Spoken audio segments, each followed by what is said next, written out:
반갑습니다.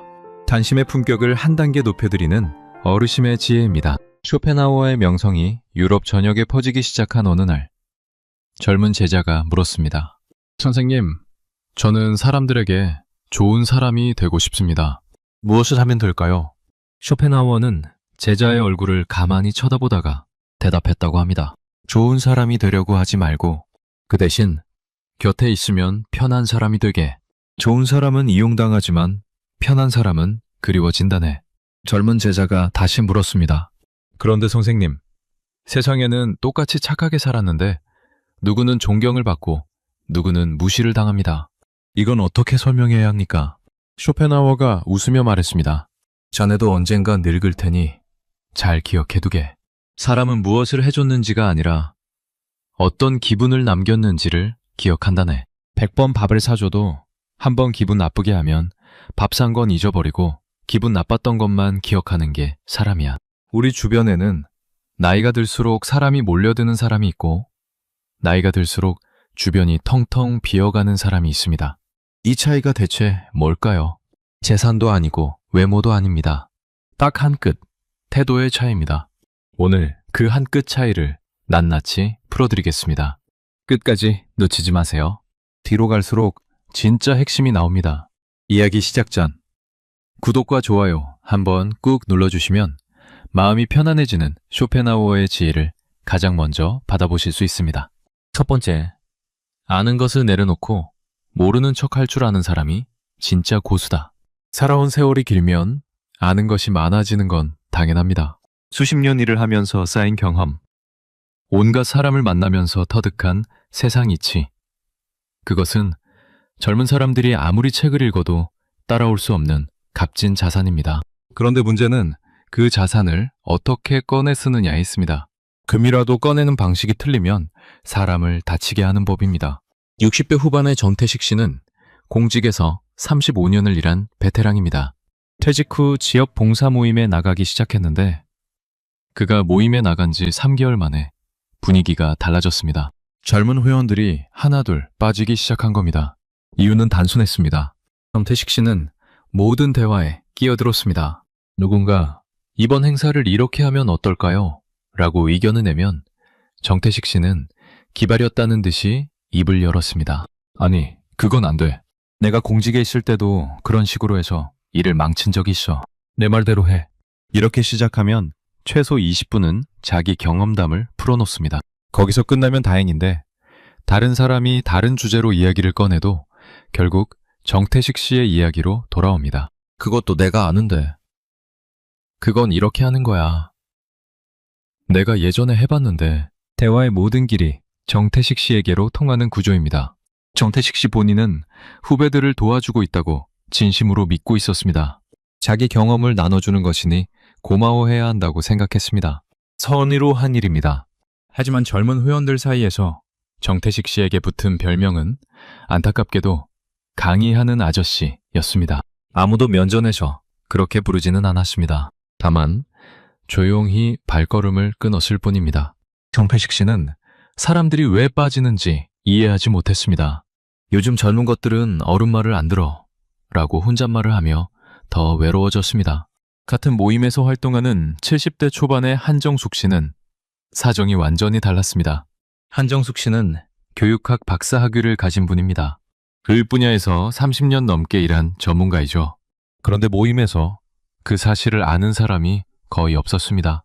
한정숙 씨가 일부러 밝히지 않았기 때문입니다. 젊은 회원이 이번에 청소년 멘토링 프로그램을 하려고 하는데 어떻게 하면 좋을까요?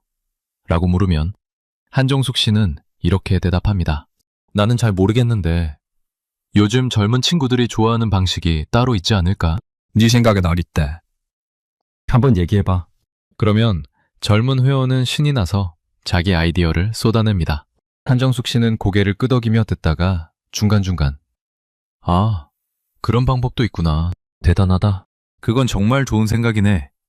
라고 맞장구를 쳐줍니다. 가끔씩 그러면 이런 부분은 어떻게 하면 좋을까? 라고 살짝 방향만 잡아주는 질문을 던집니다. 모임이 끝나면 젊은 회원들이 한정숙 씨에게 몰려갑니다. 어머니, 다음에도 꼭 오세요. 어머니랑 이야기하면 힘이 나요. 한정숙 씨가 한 일은 사실 아무것도 아닙니다. 그저 입을 다물고 귀를 열고 상대의 말에 반응을 해줬을 뿐입니다. 하지만 그 단순한 행위가 젊은 사람들에게는 세상에서 가장 큰 힘이 되었습니다. 자기 이야기를 들어주는 사람, 자기 생각을 인정해주는 사람. 그것이 젊은 세대가 목마르게 찾고 있는 것입니다. 미국 예일대학교 사회심리학 연구팀이 세대 간 대화 패턴을 분석한 결과가 있습니다. 대화 상대가 자신에게 조언을 구하거나 의견을 물어볼 때 느끼는 심리적 만족감은 칭찬을 받았을 때보다 40% 이상 높게 측정되었습니다. 이것을 심리학에서 벤자민 프랭클린 효과라고 부릅니다.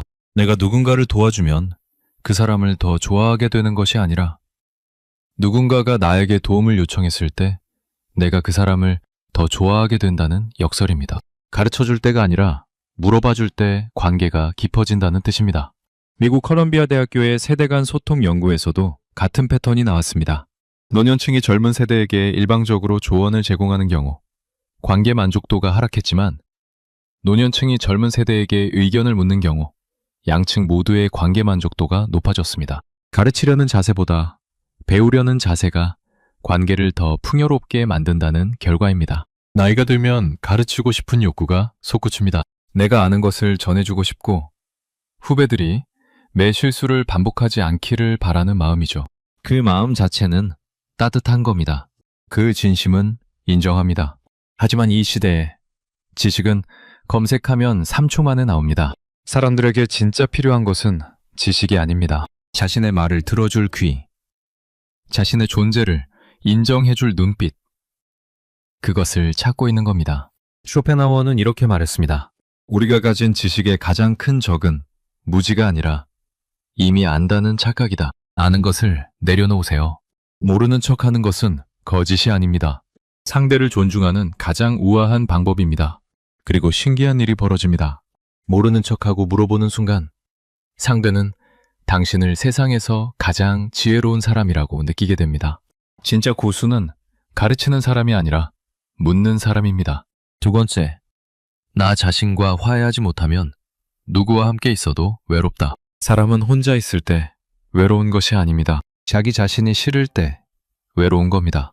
나를 좋아하는 사람은 혼자 있어도 편안하고 나를 싫어하는 사람은 100명 속에 있어도 고독합니다. 이 차이를 모르면 평생 외로움의 원인을 남에게서 찾으며 헤매게 됩니다. 60대 중반의 송미경 씨는 결혼 후 35년을 오직 가족만 바라보며 살았습니다. 남편 뒷바라지, 아이 셋 교육, 시댁 명절 행사, 동네 경조사까지 모든 것을 혼자 감당했습니다. 새벽에 일어나 도시락을 싸고 밤늦게까지 빨래를 개고 주말에도 쉬는 날이 없었습니다. 본인의 시간이라는 게 있어 본 적이 없었습니다. 아이들이 다 자라고 독립한 뒤 남편마저 취미 활동에 빠져 집을 비우는 날이 많아지자 송미경 씨에게 찾아온 것은 도저히 견딜 수 없는 공허함이었습니다. 아침에 눈을 뜨면 할 일이 없었습니다. 거실에 앉아 텔레비전을 켜지만 무슨 내용인지 머리에 들어오지 않았습니다. 냉장고를 열었다 닫았다를 반복하다가 소파에 주저앉아 멍하니 천장을 바라봅니다. 친구에게 전화를 해봤습니다. 하지만 다들 바쁘다며 짧게 끊었습니다. 자식에게 전화를 하면 엄마, 나 지금 회의 중이야. 나중에 할게. 라는 대답이 돌아왔습니다. 그 나중에는 며칠이 지나도 오지 않았습니다. 송미경 씨는 자꾸 눈물이 났습니다. 내가 이렇게까지 해줬는데 이제 나는 아무에게도 필요 없는 사람이 된 건가? 아무 쓸모없는 사람. 그 생각이 머릿속을 가득 채웠습니다. 송미경 씨의 진짜 문제는 외로움이 아니었습니다. 자기 자신의 가치를 오직 가족에 대한 헌신에서만 찾아왔기 때문에 가족이 떠나자 자기 존재 이유도 함께 사라져버린 겁니다. 35년간 나라는 사람을 돌보지 않았기에 홀로 남겨졌을 때 나와 함께 있을 줄 모르게 된 것이죠. 반대로 60대 후반의 김정란 씨는 비슷한 상황에서 전혀 다른 삶을 살고 있었습니다. 김정란 씨도 남편이 세상을 떠나고 자녀들이 독립한 뒤 혼자가 되었습니다. 처음에는 송미경 씨처럼 허전했습니다. 하지만 김정란 씨는 그 허전함을 다른 사람으로 채우려 하지 않고 자기 자신으로 채우기로 했습니다. 매일 아침 6시에 일어나 동네를 한 바퀴 산책합니다. 바람이 불면 바람의 냄새를 맡고 꽃이 피면 꽃을 들여다봅니다. 산책 후에는 단골 카페에 가서 커피 한 잔을 마시며 책을 읽습니다. 특별한 책이 아니어도 됩니다. 잡지도 좋고 수필집도 좋습니다. 점심은 혼자 먹지만 반드시 제배로 차려 먹습니다. 나 한 사람을 위해서라도 밥상은 정성을 들여야지 라고 말합니다. 오후에는 수채화를 배우러 문화센터에 갑니다. 잘 그리지는 못하지만 붓에 물감을 묻혀 색을 칠하는 시간이 무엇보다 즐겁다고 합니다. 김정난 씨 곁에는 자연스럽게 사람이 모여들었습니다. 수채화 수업에서 만난 친구들, 카페에서 인사하게 된 이웃들, 산책길에서 만나는 강아지 주인들. 김정난 씨가 사람들을 끌어모으려고 노력하는 것은 전혀 아닙니다. 그저 자기 삶을 충실하게 살고 있을 뿐인데 그 모습이 주변에 편안함을 줍니다. 김정난 씨랑 있으면 왜 이렇게 마음이 편한지 모르겠어 라고 사람들이 말합니다. 혼자 있을 줄 아는 사람은 함께 있을 때도 여유가 있습니다. 그 여유가 상대방에게는 쉼터가 되는 겁니다.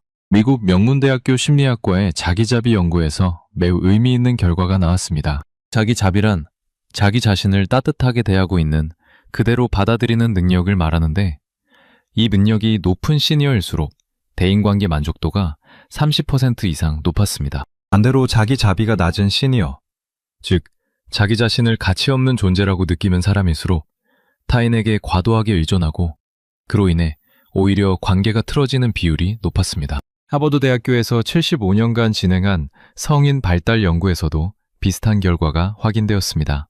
노년기에 가장 행복한 사람들의 공통점은 많은 친구가 있는 것이 아니라 혼자만의 시간을 편안하게 보낼 줄 아는 능력이었습니다. 혼자 있는 시간을 통해 자기를 돌보고 내면을 채울 줄 아는 사람이 타인과의 관계에서도 건강한 거리를 유지할 수 있었다는 뜻입니다. 외로움의 본질은 주변에 사람이 없어서가 아닙니다. 내 안에 나를 채워줄 것이 비어 있어서입니다. 다른 사람에게 전화를 걸어 외로움을 해소하려는 것은 빈 그릇에 남의 물을 담는 것과 같습니다. 잠시는 차오르지만 금방 다시 비게 됩니다.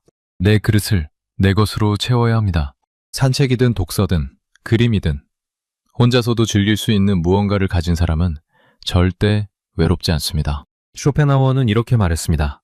혼자 있을 수 있는 능력은 사랑할 수 있는 능력의 전제 조건이다. 자기 자신과 함께 있을 수 없는 사람이 어떻게 다른 사람과 함께 있을 수 있겠는가? 거울을 한번 보세요. 그 안에 있는 사람에게 말해주세요. 그동안 고생 많았다고, 참 잘 버텨왔다고. 그 한마디가 세상 어떤 위로보다 강한 약이 될 겁니다. 나와 화해하는 순간 세상이 달라 보이기 시작합니다. 사람들이 더 따뜻하게 느껴지고 혼자 있는 시간이 무섭지 않게 되고 매일 아침이 기대되기 시작합니다. 세 번째, 자식에게 모든 것을 퍼주면 존경이 아니라 무시가 돌아온다. 자식에게 가진 것을 다 주면 그 사랑이 고스란히 돌아올 거라고 믿는 마음. 그게 얼마나 간절하고 순수한 것인지 모르는 사람은 없을 겁니다. 내가 이만큼 해줬으니 나중에 나를 봐주겠지. 내가 이 정도 희생했으니 노후에 편하게 살 수 있겠지. 그런데 현실은 참 잔인하게도 다 퍼준 사람이 아니라 단단하게 자기 것을 지킨 사람이 오히려 더 대접받는 경우가 많습니다. 60대 후반의 박영수 씨 이야기를 들어보겠습니다. 박영수 씨는 평생 작은 공장을 운영하면서 두 아들을 키웠습니다. 큰아들이 사업을 시작하겠다고 했을 때 노후 자금으로 모아둔 2억 원을 선뜻 내어줬습니다. 작은 아들 결혼할 때는 전세 자금까지 보태줬고요. 박영수 씨 부부에게 남은 건 월세 50만 원짜리 작은 방 하나와 국민연금 80만 원 뿐이었습니다. 처음 몇 달은 아들들이 안부 전화도 하고 용돈도 보내왔습니다. 그런데 3개월이 지나고 6개월이 지나면서 전화가 뜸해졌습니다. 박영수 씨가 먼저 전화를 하면 바빠서 나중에 할게요 라는 대답이 돌아왔습니다. 큰아들 사업이 잘 안 된다는 소문이 들렸지만 아들은 아버지에게 아무 말도 하지 않았습니다. 명절이 되어도 올해는 좀 힘들어서 따로 설게요 라는 문자 하나가 전부였습니다. 박영수 씨는 밤마다 잠이 오지 않았습니다. 내가 뭘 잘못한 걸까? 그렇게까지 해줬는데 왜 이러는 걸까? 아내에게 하소연하면 아내도 한숨만 쉬었습니다. 당신이 다 줘버리니까 이렇게 된 거야. 부부 사이에도 금이 가기 시작했습니다. 박영수 씨의 마음은 누구보다 따뜻했습니다. 자식이 잘 되면 그게 곧 자기 행복이라고 믿었던 분입니다. 그런데 그 따뜻한 마음이 오히려 자기 삶을 무너뜨린 겁니다. 반면에 같은 동네에 사시는 70대 초반의 이준호 씨는 상황이 완전히 달랐습니다. 이준호 씨도 자식 셋을 키우면서 적지 않은 돈을 벌었습니다. 하지만 이준호 씨는 자식들에게 큰 돈을 준 적이 한 번도 없었습니다. 대학 등록금은 지원했지만 졸업 후에는 이제 네 힘으로 살아봐라 하고 선을 그었습니다. 대신 이준호 씨는 그 돈으로 자기 삶을 가꿨습니다. 부인과 함께 1년에 두세 번 여행을 다니고 수영을 배우고 주말이면 맛집을 찾아다녔습니다. 처음에 자식들은 솔직히 조금 서운했습니다. 주변 친구들, 아버지는 집도 사주고 차도 사주는데 우리 아버지는 왜 이렇게 야박한가 싶었죠. 하지만 시간이 지나면서 분위기가 달라졌습니다. 아버지 어머니가 건강하게 잘 지내시니 걱정할 일이 없었고 부모님이 즐겁게 사시는 모습을 보면 오히려 마음이 편해졌습니다. 아버지, 이번에 어디 가세요? 저희도 따라가도 돼요? 자식들이 먼저 붙기 시작한 겁니다. 명절이면 자식 셋이 먼저 연락을 하고 식당을 예약합니다. 이준호 씨 집에는 늘 웃음이 끊이지 않았습니다. 이준호 씨에게 비결을 물으면 이렇게 말합니다. 자식한테 줄 돈 없어. 그 대신 건강하게 오래 살아서 짐이 안 드는 게 내가 해줄 수 있는 최고의 선물이야. 이 말을 들으면 처음에는 좀 서늘하게 느껴질 수 있습니다. 하지만 곰곰이 생각해보면 이게 진짜 지혜인 겁니다. 영국 옥스퍼드 대학교 심리학과에서 진행한 노년기 가족관계 연구에 따르면 부모가 경제적 자립을 유지하고 있을 때 성인 자녀의 존경과 유대감이 유의미하게 높게 나타났습니다. 반대로 부모가 재산을 모두 자녀에게 이전한 경우 초기에는 감사의 감정이 있었지만 시간이 지나면서 그것을 당연하게 여기는 심리적 습관화가 발생했습니다. 이것을 심리학에서는 쾌락의 적응이라고 합니다. 아무리 큰 선물도 받고 나면 원래 있었던 것처럼 느끼게 됩니다. 부모의 희생이 감동이 아니라 기본값이 되어버리는 것이죠. 미국 프린스턴 대학교의 사회교환 이론 연구에서도 비슷한 결론이 나왔습니다. 인간은 본능적으로 자신에게 줄 것이 남아있는 상대에게 더 정중하게 행동합니다. 냉정하지만 부모 자식 사이에서도 이 원리는 작동하고 있었습니다. 부모에게 아직 무언가를 기대할 수 있다고 느낄 때 자녀는 관계를 더 소중히 여기는 경향이 확인된 겁니다. 자식에게 다 퍼주는 것은 사랑이 아니라 도박입니다. 돌아올 거라는 기대를 걸고 전 재산을 올인하는 것과 다를 바가 없습니다. 노년의 품위는 자식의 효도에서 나오는 게 아니라 내 통장에서 나옵니다. 내가 흔들리지 않아야 자식도 안심하고 안심해야 가까이 옵니다. 내가 휘청거리면 자식은 걱정이 되는 게 아니라 부담이 됩니다. 그 부담이 쌓이면 발걸음이 자연스럽게 멀어집니다. 이것은 자식이 나쁜 게 아닙니다. 인간이라면 누구나 가지고 있는 심리적 본능인 겁니다. 쇼펜하워는 이렇게 말했습니다. 재산은 바닷물과 같다. 많이 마실수록 더 목이 마르다. 하지만 그것이 없으면 바다 한가운데에서 말라 죽는다. 돈이 전부는 아닙니다. 하지만 돈이 없으면 존엄도 없습니다. 자식 사랑하는 마음, 그 깊은 마음을 누가 모르겠습니까? 하지만 이제는 그 사랑의 방향을 조금만 바꿔보시면 어떨까요? 자식에게 퍼주는 대신 내가 건강하고 당당하게 사는 모습을 보여주는 것. 그것이 자식에게 줄 수 있는 가장 값진 유산입니다. 자식은 부모의 희생보다 부모의 당당함에서 존경을 배웁니다. 네 번째, 나이가 들수록 품격은 목소리 톤에서 결정된다. 사람의 첫인상은 외모에서 결정된다고들 합니다. 하지만 나이가 들어서의 인상은 목소리에서 결정됩니다. 얼굴은 세월 앞에 어쩔 수 없지만 목소리는 매 의지로 바꿀 수 있는 몇 안 되는 무기이기 때문입니다. 같은 한마디라도 어떤 톤으로 하느냐에 따라 감동이 되기도 하고 폭력이 되기도 합니다. 60대 중반의 최동우 씨는 어디를 가든 목소리가 큽니다. 식당에 들어가면 여기요 소리가 온 홀에 울리고 모임에서는 그의 목소리 때문에 다른 사람이 말을 못합니다. 최동호 씨 본인은 그것이 카리스마라고 생각합니다. 내가 좀 시원시원하지. 쭈뼛쭈뼛하는 거 싫어해. 라고 말하곤 합니다. 타나크의 모임에서도 마찬가지입니다. 등산을 하면서 뒤에서 야, 빨리 와. 뭐 하고 있어?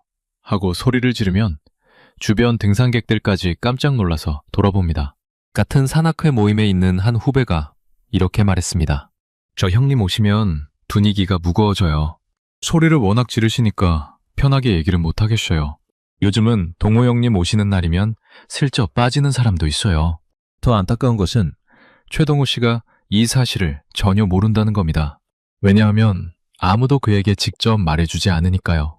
목소리가 큰 사람에게 좀 조용히 하세요 라고 말할 수 있는 용기 있는 사람은 많지 않습니다. 그래서 사람들은 말 대신 발로 대답합니다. 조용히 자리를 떠나는 것이죠. 최동호 씨의 부인도 속으로는 걱정이 많았습니다.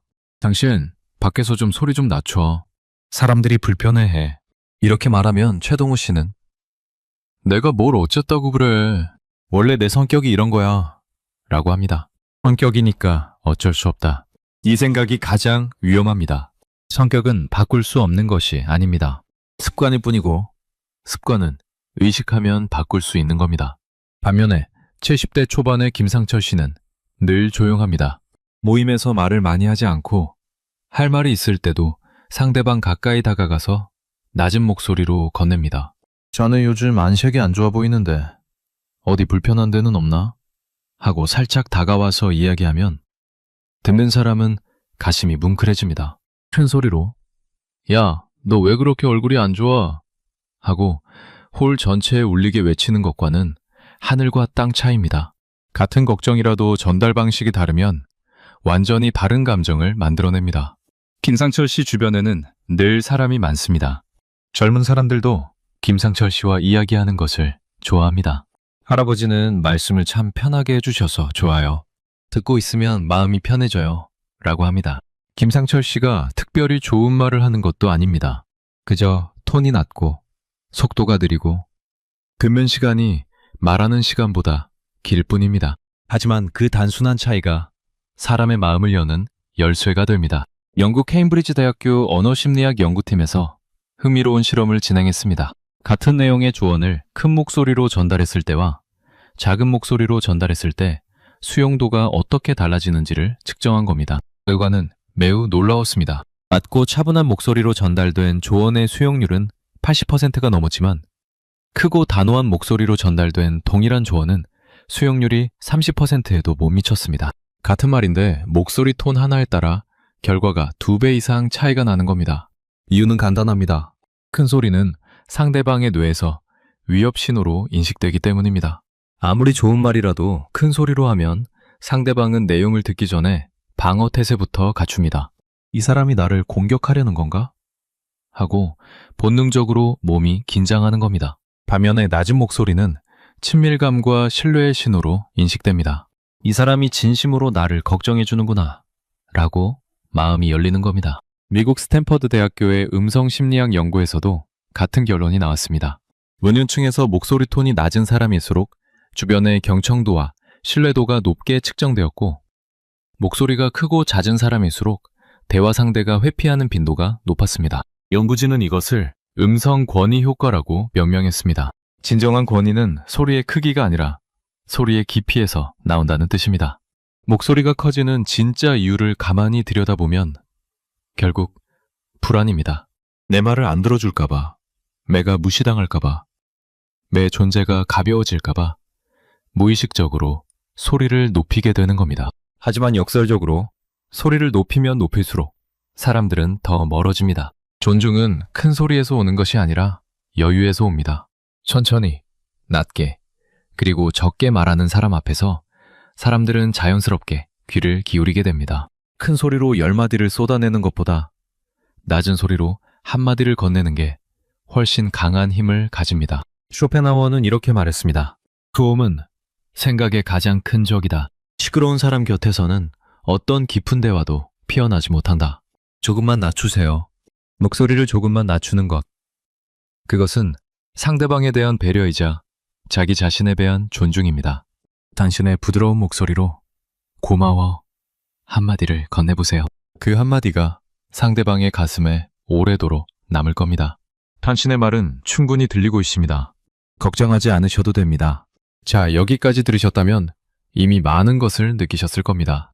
앞에서 나눈 4가지 이야기는 우리 삶을 풍요롭게 만드는 지혜였습니다. 자기 것을 단단히 지키는 법, 목소리를 낮추는 법, 아는 것을 내려놓는 법, 그리고 나 자신과 화해하는 법.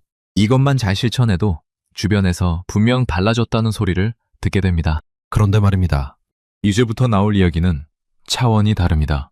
아무리 앞에 4가지를 완벽하게 실천한다 해도 지금부터 말씀드릴 것들을 모르고 있으면 전부 허사가 됩니다. 나도 모르는 사이에 정말 무의식적으로 내가 소중한 사람들을 하나둘 밀어내고 있었을 수도 있다는 이야기이거든요. 이 빠진 독에 물을 아무리 부어봐야 소용없는 것처럼 이 뒤의 내용을 모르면 앞에서 쌓은 것도 다 흘러내립니다. 솔직히 이 뒤의 내용은 좀 불편하실 수도 있습니다. 가슴이 뜨끔할 수도 있고요. 하지만 불편한 만큼 효과가 큽니다. 여기서 멈추시면 반쪽짜리 지혜밖에 가져가지 못합니다. 끝까지 함께 해주세요. 다 듣고 나시면 반드시 이렇게 말씀하실 겁니다.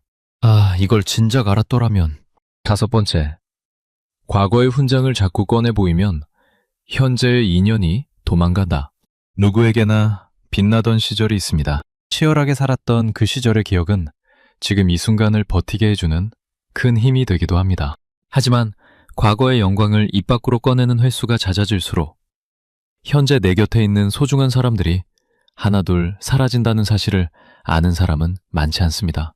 60대 중반의 오영호 씨는 젊은 시절 무역회사에서 해외 영업을 담당했습니다. 미국, 유럽, 동남아를 누비며 큰 계약을 따내던 시절이 있었습니다.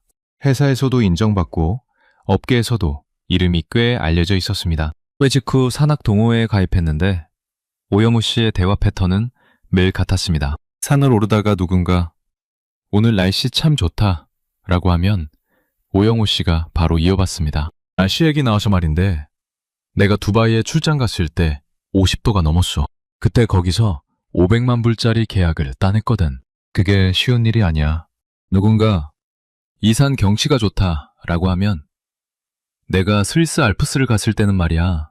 그게 진짜 경치지 라고 합니다. 밥을 먹으면서 이 고기 맛있다 라고 하면 내가 뉴욕에서 먹어본 스테이크는 말이야 로 시작합니다. 모든 대화의 종착지가 결국 자기 과거 자랑으로 돌아오는 겁니다. 처음에는 사람들이 감탄했습니다. 와, 대단하시네요. 그런 경험을 다 하시다니. 하지만 2번, 3번 같은 이야기가 반복되자 반응이 달라졌습니다. 눈빛이 식었습니다. 맞장구를 치던 사람들이 고개만 끄덕이기 시작했습니다. 산행 후 뒤풀이를 할 때 오영호 씨가 화장실에 가면 다들 작은 소리로 말했습니다. 오늘은 또 두바이 이야기 했네. 제발 좀 짧게 하셨으면. 뒤에서 별명도 붙었습니다. 두바이 아저씨. 오영호 씨는 자기가 왜 점점 외톨이가 되어가는지 정말로 이해하지 못했습니다. 반면에 70대 초반의 유정희 씨는 달랐습니다. 유정희 씨도 젊은 시절 꽤 이름 있는 패션 디자이너였습니다. 유명 브랜드와 협업도 하고 해외 전시에도 참여한 경력이 있었습니다. 하지만 모임에서 유정희 씨는 그 시절 이야기를 먼저 꺼내는 법이 절대 없었습니다. 대신 이렇게 말합니다. 요즘 젊은 친구들이 만드는 디자인 보면 정말 감탄이 나와. 나는 따라갈 수가 없어. 누군가 어머, 선배님도 디자인하셨어요? 라고 물으면 그때서야 아, 옛날에 조금 했었지. 지금 보면 많이 부족한 수준이야. 라고 겸손하게 답합니다. 그러면 사람들이 더 궁금해합니다. 어떤 일 하셨어요? 좀 더 얘기해 주세요.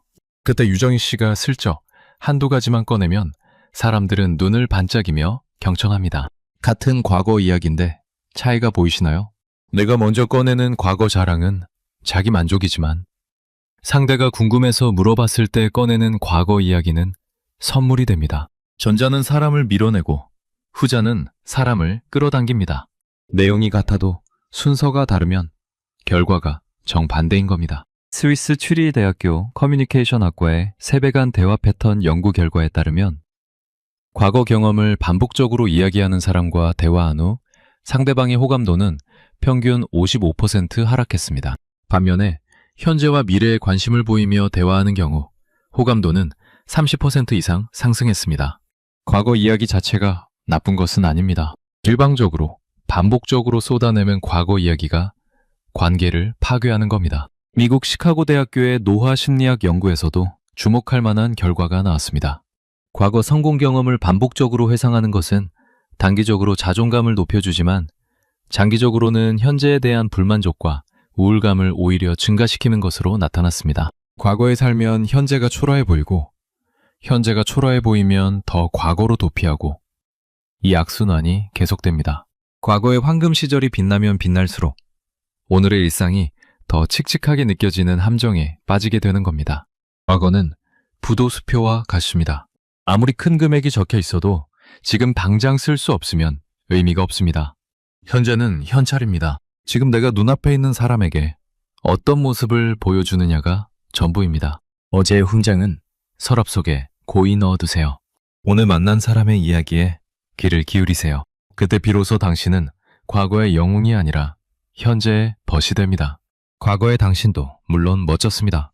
하지만 오늘을 살아가는 당신은 더 아름답습니다. 쇼펜하우어는 이렇게 말했습니다. 과거를 붙잡고 있는 사람은 미래를 잡을 손이 없다. 놓아야 비로소 새 것이 들어온다.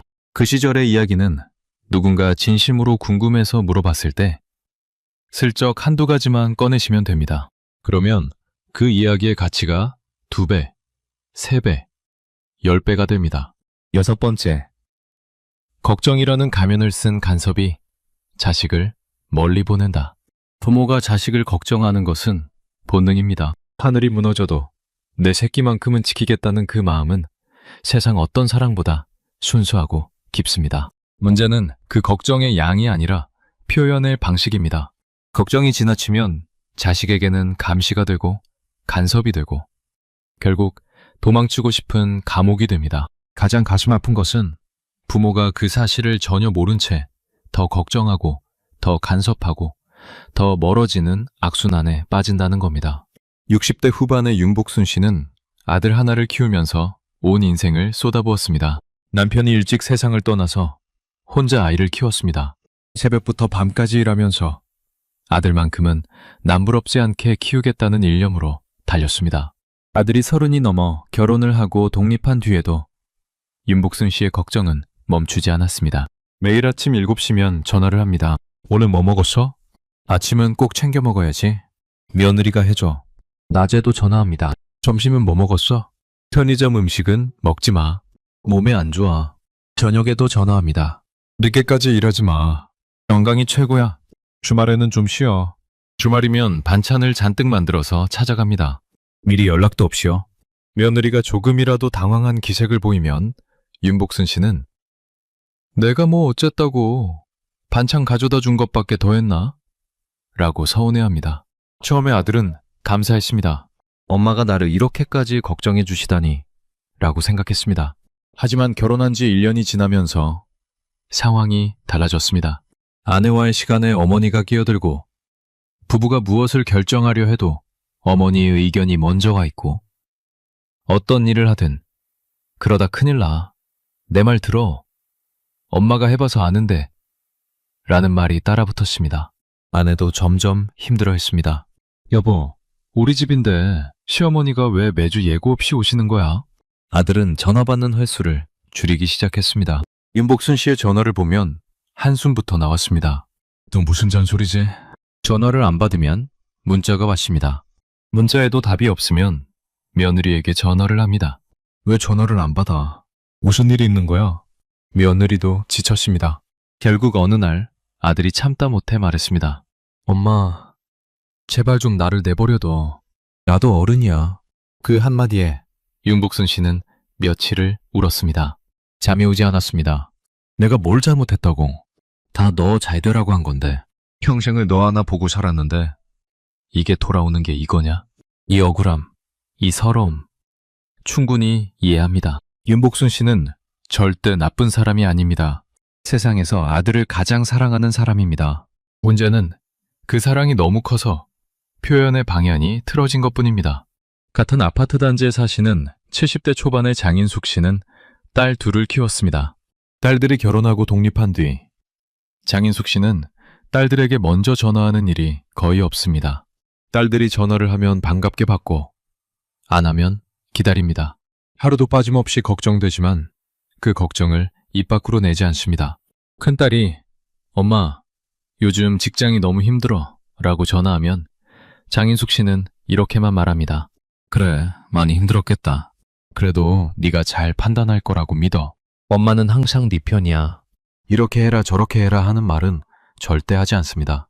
딸이 조언을 구하면 그때야 살짝 의견을 보태고 구하지 않으면 그냥 들어만 줍니다. 네가 알아서 잘할 거야 라는 한마디만 남기고 전화를 끊습니다. 결과가 어떻게 됐을까요? 딸들이 일주일에 2~3번은 먼저 전화를 합니다. 주말이면 아이들을 데리고 와서 같이 밥을 먹고 갑니다. 엄마 만나면 마음이 편해. 아무 말 안 해도 힘이 나 라고 합니다. 장인숙 씨는 아무것도 안 한 것 같은데 딸들의 마음을 가장 단단히 붙잡고 있는 겁니다. 일본 도쿄대학교 가족심리학 연구팀이 부모 자녀 관계에서 간섭의 영향을 조사했습니다.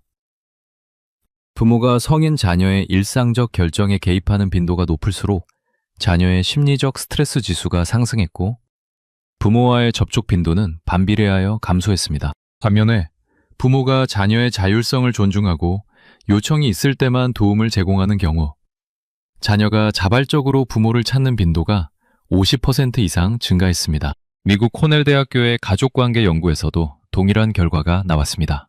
과도한 간섭을 받는 성인 자녀는 부모와 함께 있을 때 스트레스 호르몬인 코르티솔 수치가 평소보다 유의미하게 높았습니다. 몸이 먼저 반응하는 겁니다. 부모를 만나는 것 자체가 스트레스가 되어버리는 거죠. 다 너 잘 되라고 하는 소리야 라는 말은 부모의 진심입니다. 의심의 여지가 없습니다. 하지만 자식의 귀에는 네 판단을 못 믿겠다 로 들립니다. 진짜 사랑은 믿고 기다려주는 것입니다. 자식이 넘어지더라도 스스로 일어날 기회를 주는 겁니다.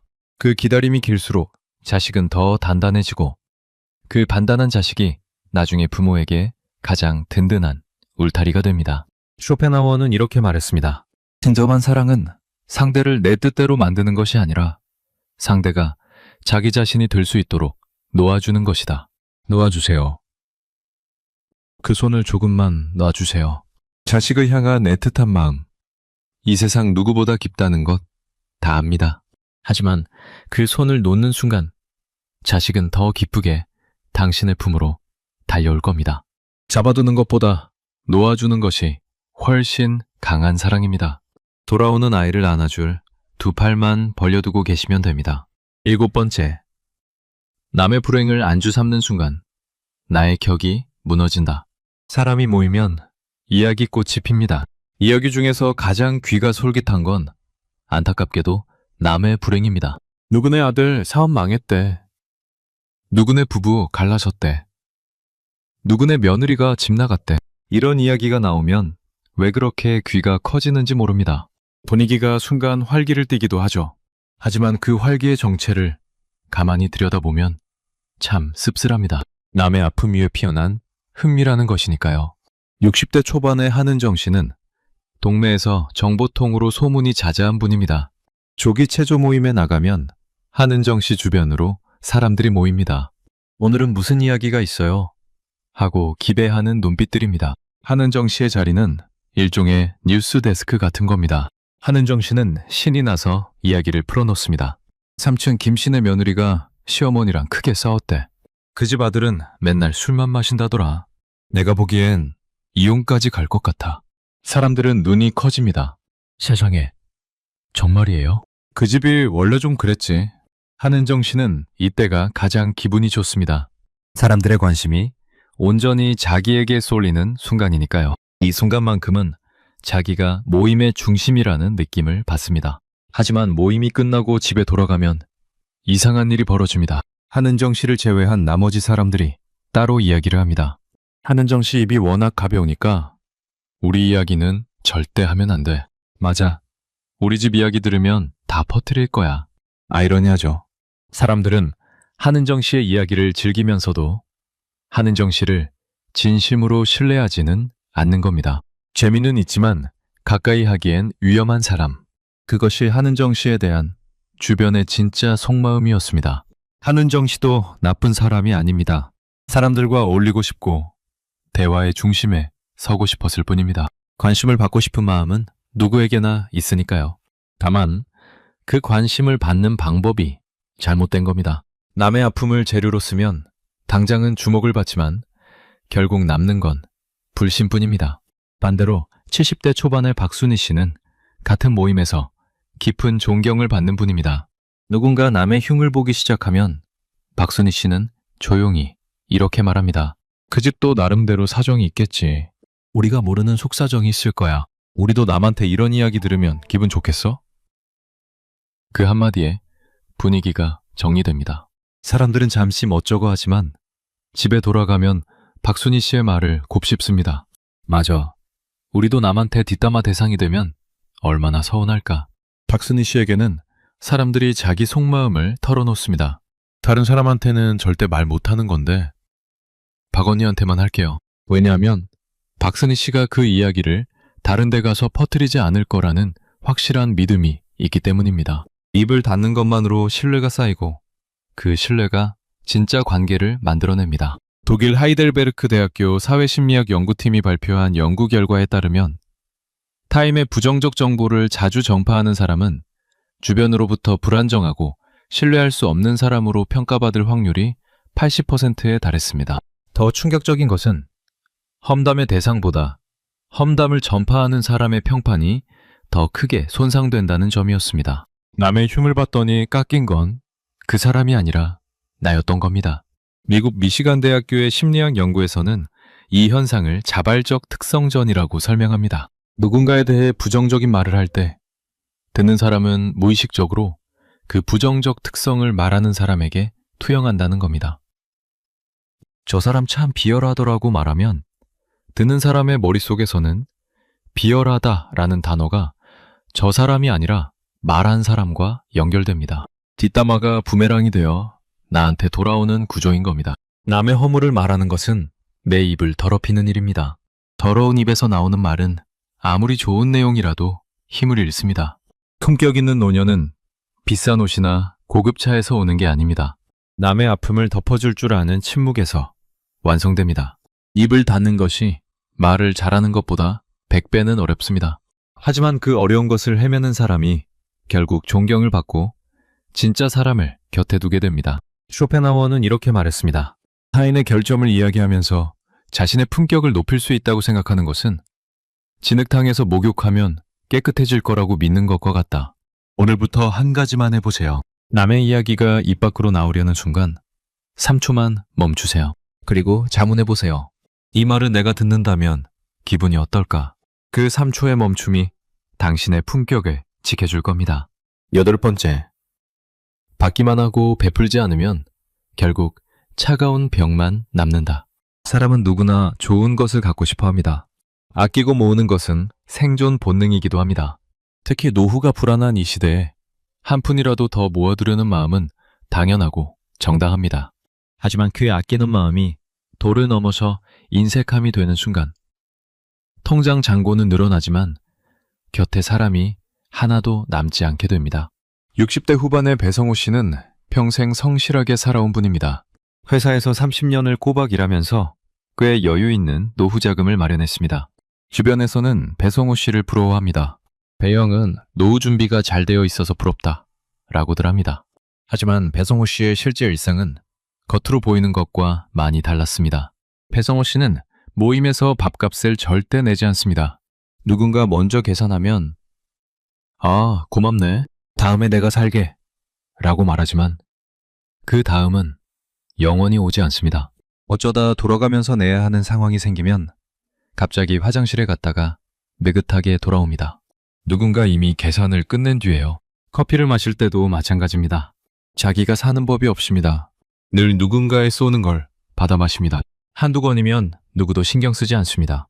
하지만 이런 패턴이 1년, 2년 반복되자 사람들 사이에서 이야기가 돌기 시작했습니다. 배영이 우리 중에서 돈이 제일 많은데 한 번도 안 내네. 다음에 배영 부르지 말까. 하나둘 모임에서 배성호 씨를 빼기 시작했습니다. 연락이 뜸해졌습니다.